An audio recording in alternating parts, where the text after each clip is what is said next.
Good morning, my dear student. Today we will continue chapter number 12, line angles and shapes. हम पढ़ रहे थे यहाँ पे. तो टाइप्स ऑफ एंगल्स हम यहाँ पढ़ने जा रहे हैं. तो आपको यहाँ पे एक्सरसाइज नहीं करा रही मैं. एक्सरसाइज की जो आगे आपको इंट्रोडक्शन रहता है उसके विषय में बता रही हूँ. अब टाइप्स ऑफ एंगल्स आप पढ़ेंगे. तो different angles are formed when one arm of an angle is fixed and other arm term with the vertex remaining fixed.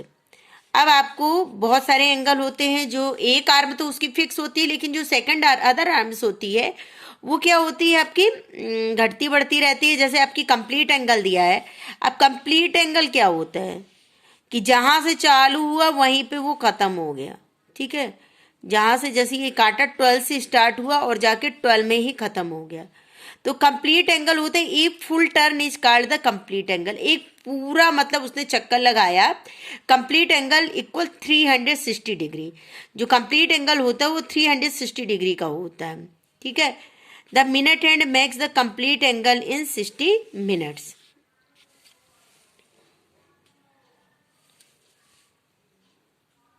ये बोल रहा है कि a bowler's arms make a complete angle round the shoulder.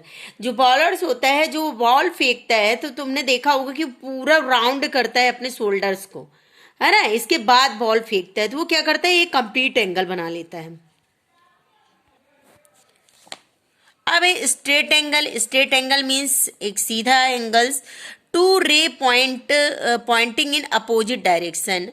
दो रे होती हैं जो अपोजिट डायरेक्शन में बढ़ती जाती है. Along a straight line make a straight angle. Straight angle is 180 degree. आप देख रहे हैं जितना 6 बज रहा है, 9 बज रहा है, तो सॉरी 9:15 हो रहा है. तो ये क्या बन रहा है, स्ट्रेट एंगल बना रहे हैं. Straight angle equal half of complete angle. जो कंप्लीट एंगल का हाफ होता है. 8:06 o'clock the hand of clock make a straight angle. जो 6 बज रहा है वो क्या कर रहा है, hand of clock make a straight angle. ये एक स्ट्रेट एंगल बना रहे हैं. जैसे farmer and upper arms making the straight angle. ये भी आप देख रहे हैं कि ये ऊपर जो हाथ का ऊपरी हिस्सा है वो क्या है, स्ट्रेट एंगल बना रहा है. अब राइट एंगल, ये right angle measure in 90 degree. Right angle 90 अंश का कोण बनाता है, 90 डिग्री का बनाता है. Right angle equal 1/4 of complete angle. ये वो कंप्लीट एंगल का 1/4 होता है और स्ट्रेट एंगल का हाफ होता है. ठीक है, ये 90 डिग्री का कोण बनाता है. 3 o'clock the hand of clock make a right angle. 3 o'clock हो गया, 9 o'clock हो गया. ये क्या बना रहे हैं, आपके राइट एंगल बना रहे हैं. ठीक है. The edge of cube meet at the right angle at the corner. जो क्यूब के जो एड्ज हैं आपके वो क्या कर रहे हैं, राइट एंगल में मिल रहे हैं, 90 अंश की कोण में मिल रहे हैं. ठीक है. When two line meet the right angle. जब दो लाइनें भी आपस में मिलती हैं तो भी 90 डिग्री का कोण बनाती हैं. वी से they are perpendicular line.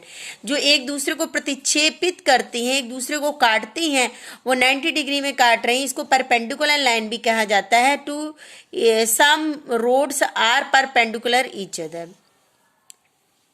Acute angle and acute the measure less than the right angle in acute angle. Acute angle को मेजर करने के लिए मतलब ये राइट एंगल से कम होता है, मीन्स 90 डिग्री से ये कम होता है, इसे एक्यूट एंगल कहते हैं. मतलब ये आपका जब एंगल स्टार्ट होता है, जहाँ से प्रोटेक्टर आपने देखा होगा, तो ये आपका 30, 20, 50, 60, 70, 80, 90 नहीं होता, उससे सिर्फ बिलो होगा. Obtuse angle an angle that the greater than the right angle but less than the straight angle in a obtuse angle. Obtuse angle जो होता है वो क्या होता है, राइट एंगल से ग्रेटर होता है बट स्ट्रेट एंगल से लेस होता है. ये स्ट्रेट एंगल हो गया, इससे कम होगा. ठीक है. और राइट एंगल से क्या होगा, एबव होगा, ज्यादा होगा, ग्रेटर होगा.